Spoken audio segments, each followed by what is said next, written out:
अस्सलाम वालेकुम व्यूवर्स, आज हम आपकी मुलाकात करवाएंगे दो ऐसे स्टूडेंट्स से जिन्होंने अपना करियर मेडिकल फील्ड से जोड़ा। जिनमें एक डॉक्टर फरीहा सत्तार हैं जो कि गाजी खान मेडिकल कॉलेज से 5th ईयर की स्टूडेंट हैं, और दूसरी गेस्ट हमारी डॉक्टर उज़मा सत्तार हैं जो कि पंजाब मेडिकल कॉलेज यानी कि फैसलाबाद मेडिकल यूनिवर्सिटी से बिलोंग करती हैं। डॉक्टर उज़मा अपना एजुकेशनल करियर कंप्लीट कर चुकी हैं और अब हाउस जॉब में से गुजर रही हैं। नाज़रीन, ये वीडियो रिकॉर्ड करने का मकसद सिर्फ ये है कि मैं अपने उन बच्चों को अवेयरनेस दे सकूं जो मेडिकल की फील्ड में जाना चाहते हैं मगर उनको गाइड करने वाला कोई नहीं। ऐसे बच्चों के माइंड में बहुत से क्वेश्चंस उठ रहे होते हैं, जैसे कि सबसे पहले वो जानना चाहते हैं कि एमबीबीएस के फील्ड में अपना करियर बनाने के लिए कौन कौन से स्टेप्स से गुजरना पड़ता है, या एफएससी और मैट्रिक में कौन से सब्जेक्ट को ज़्यादा प्रायोरिटी देनी है और किस पे ज़्यादा फोकस करना है, किस पे नहीं, या अगर किसी एक खास सब्जेक्ट को स्पेसिफिक करके उसे ज़्यादा प्रायोरिटी देनी है तो उसमें से भी कौन कौन से टॉपिक्स को हमने हाईलाइट करना है और कौन से टॉपिक को हम छोड़ सकते हैं। उसके बाद ऐसे बच्चों को अपने स्टडी स्केड्यूल को सेट करने में भी थोड़ी सी गाइडलाइन चाहिए होती है कि हम अपने स्टडी के टाइम को किस तरह से मैनेज करें कि हम उस क्राइटेरिया पे पूरा उतर सकें जो कि एक एमबीबीएस फील्ड में जाने के लिए स्टूडेंट को रिक्वायर्ड होता है। टाइम मैनेजमेंट कैसे करनी है, स्टडी को टाइम कैसे देना है, फैमिली को टाइम कैसे देना है, और इसके साथ साथ सेल्फ असेसमेंट कैसे की जाए। वो बच्चे जो भारी भरकम फीस पे नहीं कर सकते हैं, महंगी एकेडमीज को अफोर्ड नहीं कर सकते, उनके लिए मुकम्मल इस वीडियो में गाइडलाइन कि उन्होंने एमबीबीएस में जाने के लिए तैयारी कैसे करनी है, क्योंकि ये गाइडलाइन आपको फ्री ऑफ कॉस्ट मिलने वाली है और ये मैं नहीं, आप खुद जानेंगे डॉक्टर की जुबानी। वो स्टूडेंट्स जो एकेडमी नहीं भी पे कर सकते वो इस वीडियो से गाइडलाइन लेके फ्रेंड्स की आपस की ग्रुप स्टडी से ही इतना कुछ लर्न कर लेंगे कि आई थिंक कि ये गाइडलाइन उनको एमबीबीएस में लेके जाने के लिए काफ़ी होगी। सो वीडियो तो थोड़ी लंबी हो जाएगी, लेकिन ये वीडियो आपके लिए बहुत फ़ायदेमंद होने वाली है, क्योंकि अगर आप खुद एमबीबीएस की फील्ड में जाना चाहते हैं या आप अपने किसी बच्चे को भेजना चाहते हैं तो उस सिलसिले में ये आपको इन्फॉर्मेशन प्रोवाइड करने वाली है। सो कहीं मत जाइएगा, वीडियो को पूरा देखिएगा, और अभी तक आपने अगर हमारे चैनल को सब्सक्राइब नहीं किया तो उसको भी सब्सक्राइब कर लीजिए और हमारी वीडियो को भी लाइक कर दीजिएगा।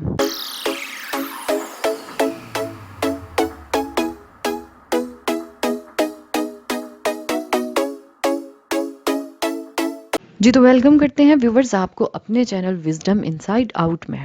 हमारे साथ हैं इस वक्त डॉक्टर फरीहा सत्तार, जिनका इंट्रोडक्शन मैंने आपसे पहले भी करवाया कि वो गाजी खान मेडिकल कॉलेज में फाइनल ईयर की स्टूडेंट हैं। इनका यहाँ तक पहुँचने का जो करियर का सफ़र था वो कैसा रहा, कैसे इन्होंने स्ट्रगल की, कैसे मेहनत की, कैसे स्टडी की, कौन कौन से स्टेप से गुजरती हैं, ये आप सब जानेंगे डॉक्टर बनने तक की कहानी खुद डॉक्टर्स की जुबानी। अस्सलाम वालेकुम फरीहा सत्तार, कैसी हैं आप? वालेकुम सलाम। मैं बिल्कुल ठीक ठाक। अच्छा फरीहा सत्तार, हम आपसे जानना चाहेंगे कि एमबीबीएस की जो फील्ड है, अगर बच्चे इसमें जाना चाहें और उनके पास प्रॉपर कोई गाइड करने वाला नहीं है, तो इस वक्त वो आपको सुन रहे हैं, इस वीडियो को देख रहे हैं, आपसे हमें ये गाइडलाइन चाहिए कि एमबीबीएस का जो फील्ड है कौन कौन से स्टेप से गुजरती है और फाइनल आप कैसे एक डॉक्टर बनते हैं। इस सारे सफ़र की कहानी आप शॉर्ट वर्ड्स में प्लीज़ एक्सप्लेन करेंगे। जी, मैं स्टेप बाय स्टेप आपको इसके बारे में बताऊंगी। सबसे पहले तो जो पहली चीज़ आती है वो है एफएससी। आपने अपनी 100% इनपुट देनी है, इसमें मैक्सिमम स्कोर करना है।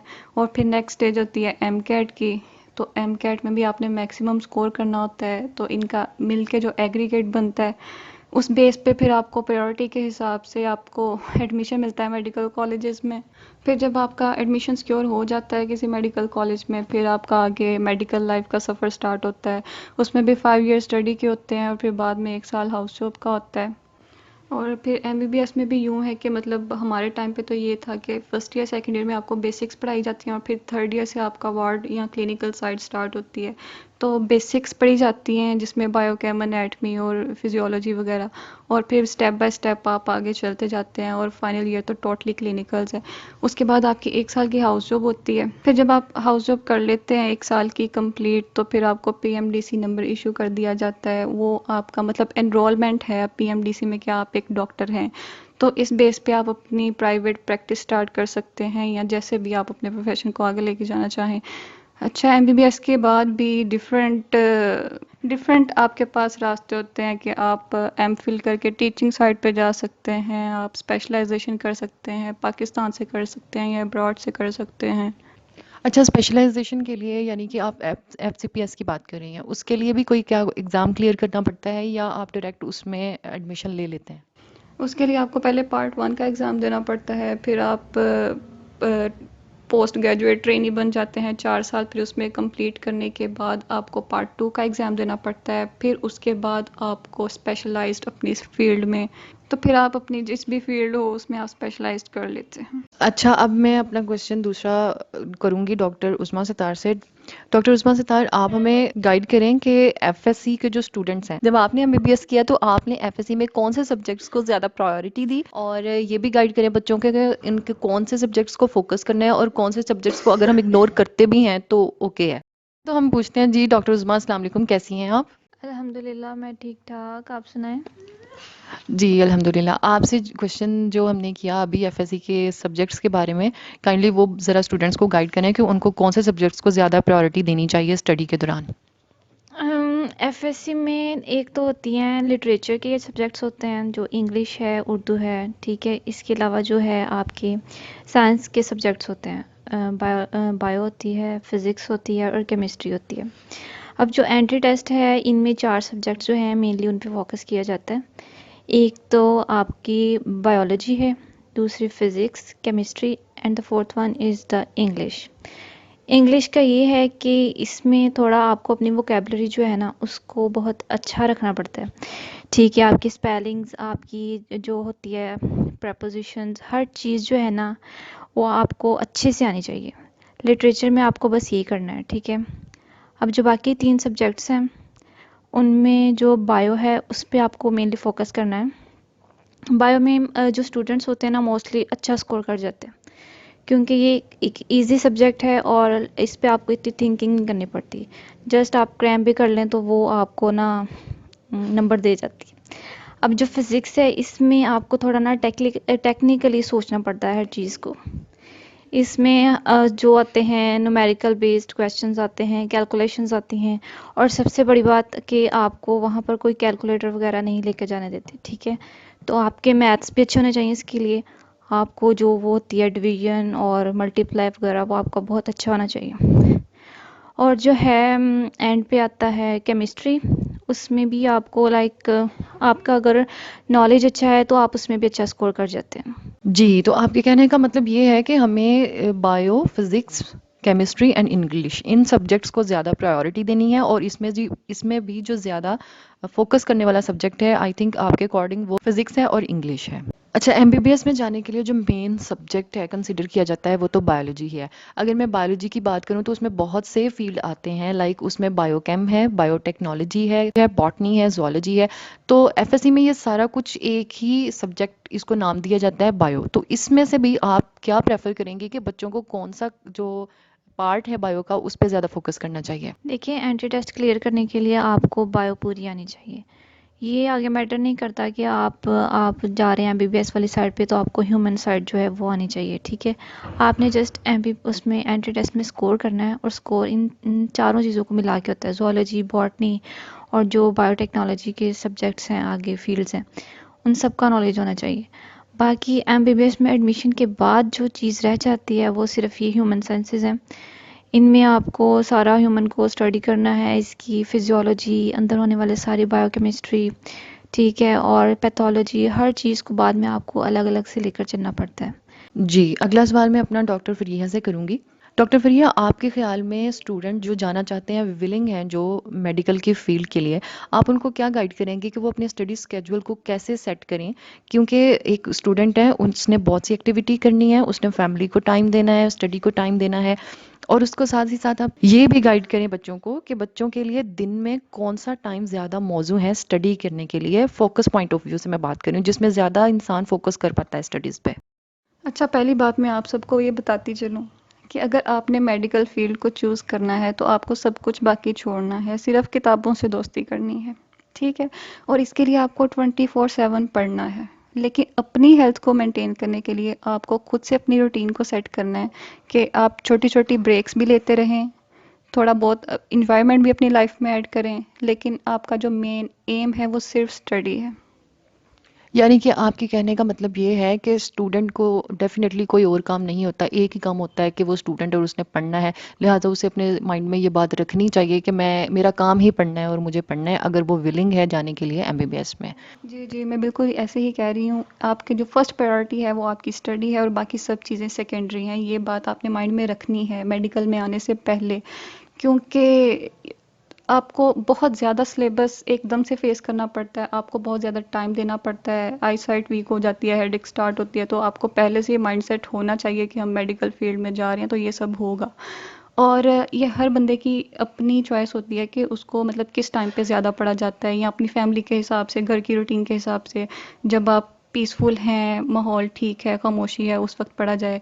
अगर मैं अपनी बात करूँ तो मेरी हमेशा से रूटीन रही है कि फजर के टाइम या सुबह उठ के पढ़ना, या फिर आपको घर में कोई पीसफुल जगह नहीं मिलती तो सबसे अच्छी जगह होती है आप आपके घर की सबसे ऊपर वाली छत, अपनी बुक्स पकड़ें और ऊपर चले जाएं।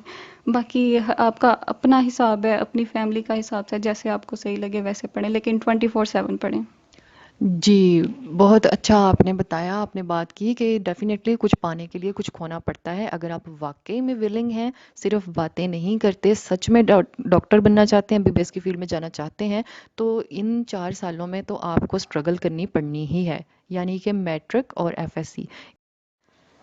जी, अब हम आते हैं उन स्टूडेंट्स की तरफ जो कि भारी भरकम फ़ीस अफ़ोर्ड नहीं कर पाते हैं अकेडमीज़ की, लेकिन वो विलिंग भी हैं एमबीबीएस में जाने के लिए। क्योंकि डेफ़िनेटली हर स्टूडेंट जो है वो एक फाइनेंशियली स्ट्रॉन्ग फैमिली से बिलॉन्ग नहीं कर रहा होता। बहुत से स्टूडेंट्स ऐसे हैं जो कि एमबीबीएस में जाना चाहते हैं, लेकिन वो अकेडमीज़ की फ़ीस अफ़ोर्ड नहीं कर सकते। उनके लिए डॉक्टर उस्मा सेल्फ़ असेसमेंट कैसे करें स्टडी के दौरान? और आपके ख़्याल में ग्रुप स्टडी का कितना इम्पैक्ट है इसमें? अच्छा, इसमें मैं आपको 2 चीज़ें बता रही हूँ, एक तो सेल्फ असेसमेंट की और दूसरी ग्रुप स्टडी के बेनिफिट्स की। अच्छा, अब जो सेल्फ असेसमेंट की बात है ना, इसमें तो एज़ सच अगर आप कोई एकेडमी जॉइन नहीं कर पा रहे, तो आप इसमें परेशान होने वाली कोई बात नहीं है। आपके पास इतना मटेरियल है, आज तो हर बच्चे के पास मोबाइल है, इंटरनेट इतना कॉमन हो चुका है, ठीक है? आपके पास अपना फ़ोन नहीं है तो घर में किसी ना किसी फैमिली मेम्बर का ज़रूर होता है, ठीक है? उससे आप नेट को के जितने पास्ट पेपर्स हैं, टेम्पलेट्स हैं, वो सारे डाउनलोड करें, ठीक है? इस पे आपको खुद से क्या करना है कि चैप्टर वाइज़ आप या सब्जेक्ट वाइज़ पहले तैयार करें सारा, ठीक है? उसके बाद वो जो पेपर आपने डाउनलोड किया हुआ है, स्टॉप वॉच अपनी ओपन करें, ठीक है? ऑन करें। उसमें ये होगा कि आपकी टाइम मैनेजमेंट जो है ना, इसकी भी प्रैक्टिस हो जाएगी और आपका जो नॉलेज है ना, इसमें भी आप इम्प्रूव कर जाएंगे। तो आपने करना क्या है, आप देखें कि एक एमसीक्यूज़ कितने मिनट्स का मतलब कितने सेकंड्स में आपको जो है ना वो टेस्ट का टाइम होता है। तो आपने उसके अकॉर्डिंग टाइम सेट कर लेना है अपना, और उसमें अपने जो आपने पहले तैयारी की हुई है बुक्स बंद कर देनी है, साइड पे बैठ जाना है और बिल्कुल ऐसे ही आपने टेस्ट देना है जैसे आपके एग्ज़ाम में बैठ के दे रहे हो, ठीक है? तो आपने टाइम नोट करके और टेस्ट जो है उसको हल करना शुरू कर देना है। और उसके बाद जब आपका टेस्ट कंप्लीट हो जाए तो उसके बाद आप असेस करें, उसको काउंट करें, देखें आपने कितने मार्क्स लिए हैं, या अगर गलती की है किधर की है और कौन से डेफिशिएंसीज हैं जो आपको फेस करना पड़ी हैं आपको टेस्ट सॉल्व करते हुए, ठीक है? तो ऐसे आप जैसे जैसे प्रैक्टिस करते जाएंगे उतना ही ये चीज़ आपकी स्ट्रॉन्ग होती जाएगी, टाइम मैनेजमेंट भी और आपकी जो है नॉलेज है वो भी काफ़ी आपका स्ट्रॉन्ग हो जाएगा, ठीक है? डेली टेस्ट करें, अगर डेली नहीं कर सकते 1 दिन छोड़ के 2 दिन छोड़ के ये सब्जेक्ट तैयार करें, उसके साथ साथ आप उसको ना टेस्ट देते रहें। बाकी दूसरी बात जो है ग्रुप स्टडी की, ये भी एक कह सकते हैं कि बहुत एक अच्छा एस्पेक्ट है कि आप इससे अपनी अच्छी तैयारी कर सकते हैं। जब हम ग्रुप स्टडी करते हैं तो इसमें हम बाज़ दफ़ा एक टॉपिक को हम किसी और तरह से सोच रहे होते हैं और दूसरा बंदा किसी और तरह से उसको सोच रहा होता है। जब आप आपस में डिस्कस करते हैं तो एक दूसरे की थिंकिंग और एक दूसरे का पता चलता है मेंटल लेवल, और साथ में हेल्प होती है, नॉलेज शेयर होता है, ठीक है? चीज़ें इजी हो जाती हैं।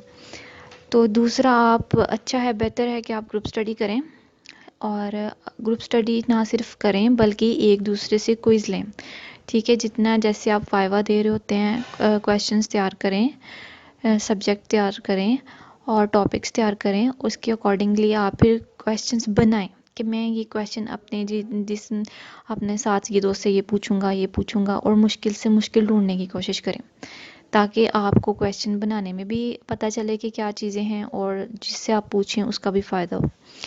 आप वाइवा लें एक दूसरे से, ठीक है। इस तरह आपकी थिंकिंग जो है ये इम्प्रूव होगी और आपका नॉलेज भी बढ़ेगा। जी, thank you so much doctor Uzma. मेरे ख़्याल से काफ़ी इन्फॉर्मेशन और नॉलेज जो है वो अब तक हम अपने स्टूडेंट्स को दे चुके हैं। वीडियो थोड़ी लंबी ज़रूर है मगर बहुत इन्फॉर्मेटिव और फ्रूटफुल है अगर आप या आपके बच्चे एमबीबीएस की फ़ील्ड में जाना चाहते हैं।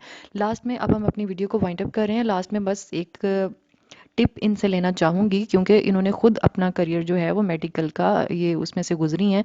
तो आपसे मैं टिप्स लेना चाहूँगी कि ऐसी कौन सी टिप्स आप देंगी कि जो एक हेल्दी करियर सिलेक्शन करवा सकती है बच्चे को।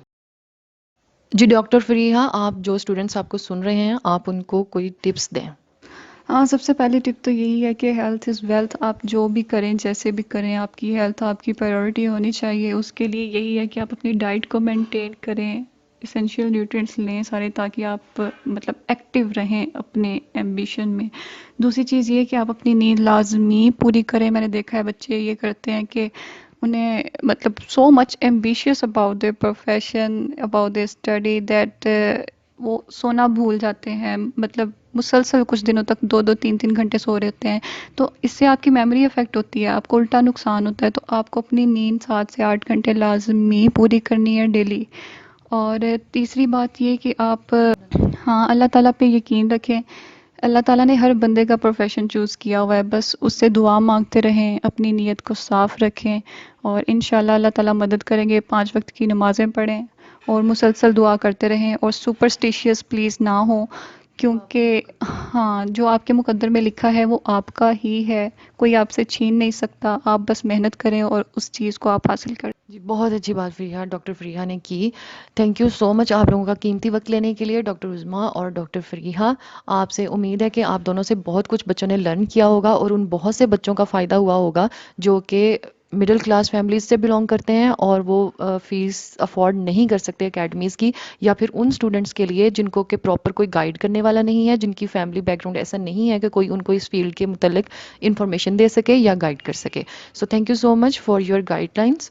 व्यूवर्स, अगर आपने इस पूरी वीडियो से कोई ऐसा क्वेश्चन है आपके माइंड में जो क्लिक हो रहा है और कोई बात ऐसी रह गई है जो क्लियर नहीं हुई है, तो आप कमेंट सेक्शन में हमें क्वेश्चन कर सकते हैं और हम डेफिनेटली आपको इसका रिस्पॉन्ड देंगे, आंसर करेंगे। उम्मीद है आपको आज की वीडियो बहुत पसंद आई होगी। अगर वीडियो पसंद आए तो इसको लाइक ज़रूर कर दिया करें और कमेंट में हमें अप्रिशिएट किया करें। पब्लिक को अवेयरनेस देने की और स्टूडेंट्स को गाइड करने की हमारी ये ज़रा सी ख्वाहिश अगर आपको पसंद आए तो लाइक करना और कमेंट करना मत भूलिए। होप सो आपको हमारी ये इन्फॉर्मेटिव वीडियो बहुत पसंद आई होगी। वीडियो अच्छी लगे तो लाइक करना मत भूलिए और अगर आप इसी तरह अच्छी अच्छी वीडियोस से मुस्तफ़ीद होना चाहते हैं तो सब्सक्राइब कीजिए। Stay tuned for the latest updates. Thank you.